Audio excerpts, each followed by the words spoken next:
Hey everybody, welcome back to James Draws Everything. Yes, I'm back. I know it's been a minute. Part of the reason for that, I've been slacking. But yeah, the flag we're doing today, we are continuing drawing every country in the world's flag. We've only got 3 left, counting what we're doing today. And today, we're doing a difficult one. We're going to be going right in between Iran and Pakistan here. We're going to be doing Afghanistan. Now, Afghanistan, you may say, James, difficult country to talk about. I guess so. And more importantly, this is a really difficult flag to draw. So I kind of had to figure out some stuff here with how I'm going to attack this, how I'm going to attack Afghanistan. No puns. No puns there. I know that was an easy layup. But I drew the Saudi Arabia flag, and that was, if you remember, that was all green with a lot of white on it, right? So I was able to get away with that one, and I managed to get it done with kind of just leaving the paper white for the white.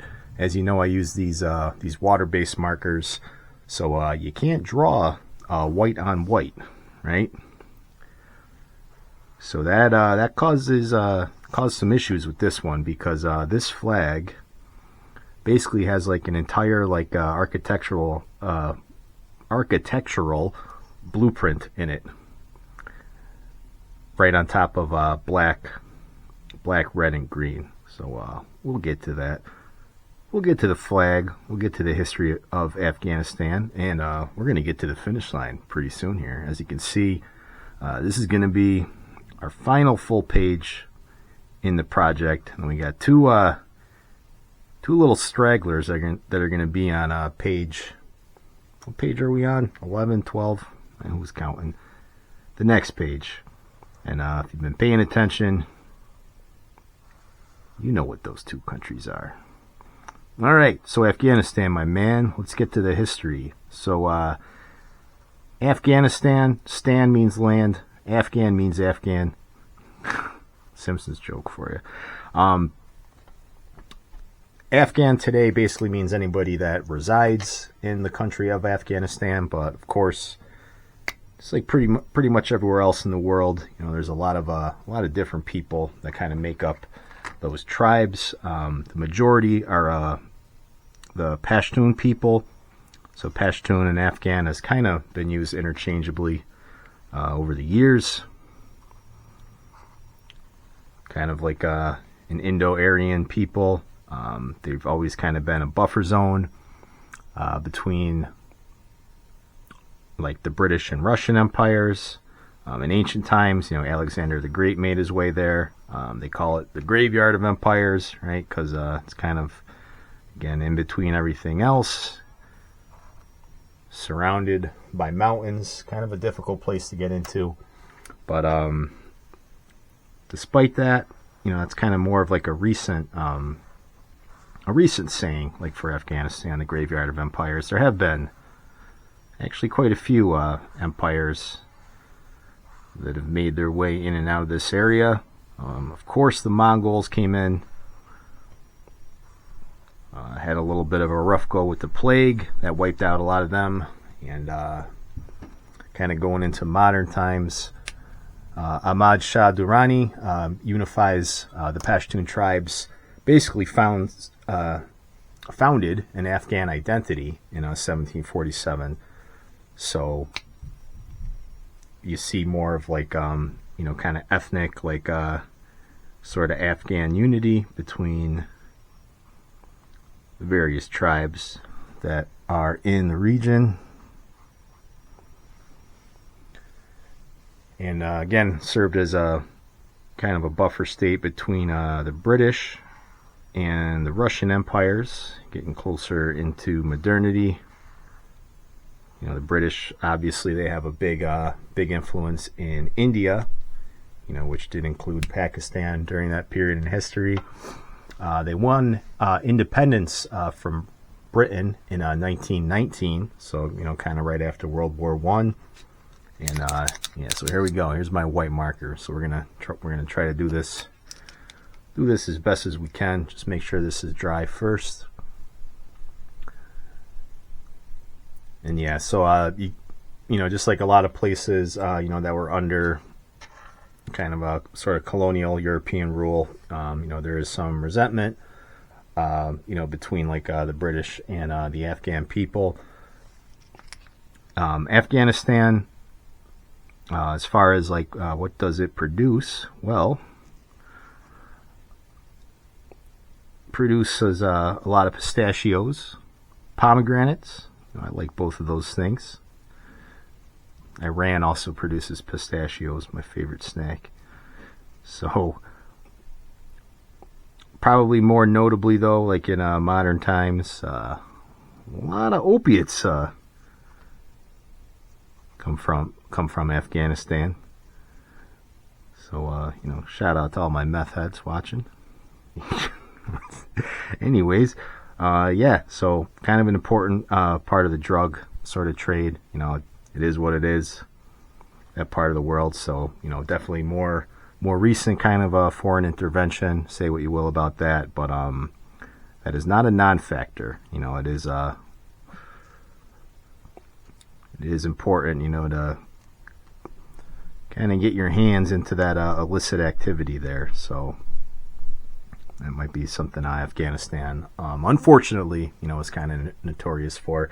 More notorious for, of course, is the war. Notorious for the war. And but before that, 20th century Afghanistan, right? It's kind of a country in turmoil, right? So after they do achieve independence, you do have some democracy there. So they kind of, they're sort of modernizing, right? Because the rest of the world is as well. Remember China, Japan are industrialized by the 20th century. Southeast Asia, that's still a little ways, but that's coming too. So Afghanistan, they try democracy out, but you kind of have going into the Cold War. Because this, is, of course, in the Soviet sphere of influence. You have a lot of Soviet secular influence coming into Afghanistan. And Afghanistan is a Sunni Muslim state. So, communism, Islam never really works, right?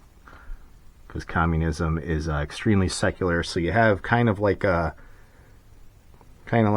showdown there between the communists and the religious Afghanistan. Their clerics and the pious.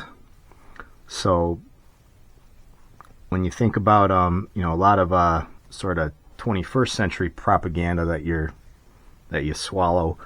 They always kind of talk about how, Islam is sort of like, the enemy of the West and all that, but no, that really wasn't the case. And, this is kind of a big talking point in like the anti-war kind of circles. When you talk about Afghanistan, they always bring up, some of you film critics can correct me, because I don't remember which one it was, but it was one of the Rambo movies.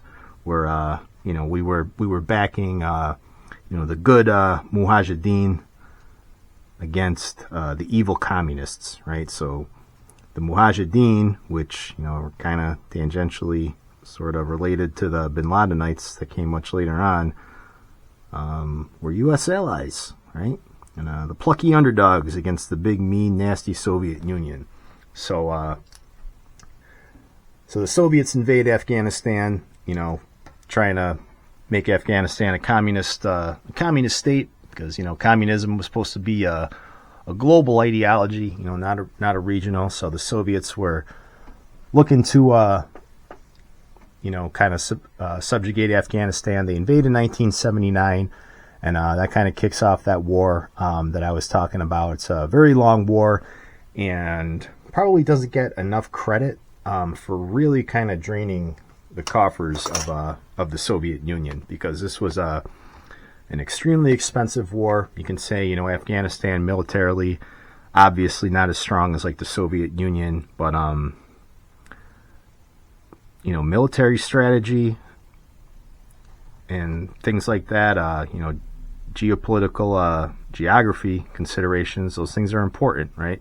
So Afghanistan is a very hard country to get into, right, due to those mountain passes, and the geography is fairly diverse, right? There's river basins there and stuff, but most of it, like especially to the north, is very mountainous, very rough part of the world to travel to, right? So the Soviets had a lot of problems, and that war was very costly to them, and not the contributing factor, but it's definitely a big contributing factor in the collapse of the Soviet Union, because a lot of the countries that were under Soviet control, they saw like, hey, these the goat farmers in Afghanistan, which that's kind of how they were referred to. I'm just saying, not meaning to be derogatory or anything, but if they can do it, like, we got modern weapons and stuff, we should easily be able to do this. And so at the end of the 1980s, Soviet Union falls. Afghanistan, got to give them credit. Give them credit where credit's due. They were a part of that. And but that's not the end of the troubles for Afghanistan. So the Soviet Union finally withdraws fully in 1989, but it was kind of dying down before that. Those anti-communist mujahideens, played a part in getting them to withdraw. But then you have a lot of civil wars with, kind of some leftover communists and the Mujahideen that are there. Various other groups, fundamental Islamists. The Taliban kind of starts to rise during this period. Pakistani-sponsored movement. And we all know what happened September 11th. Not the Taliban, that was Al-Qaeda. But, the Taliban sheltered bin Laden, and that led to the war in Afghanistan that lasted for 20 years, right? Longer than World War I, World War II, the Civil War, the War of 1812 combined. So Afghanistan, you can have your opinions on that, whatever. I'm sure we've all heard that war, kind of talked to death. There's many different opinions on that, which I'm sure you can probably guess mine, but so we're not going to get too into the weeds with that here.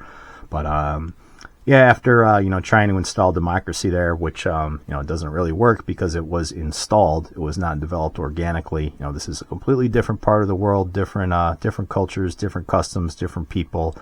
That stuff just you can't just give a piece of paper, a constitution, and then expect Western liberal democracy. So it did not work.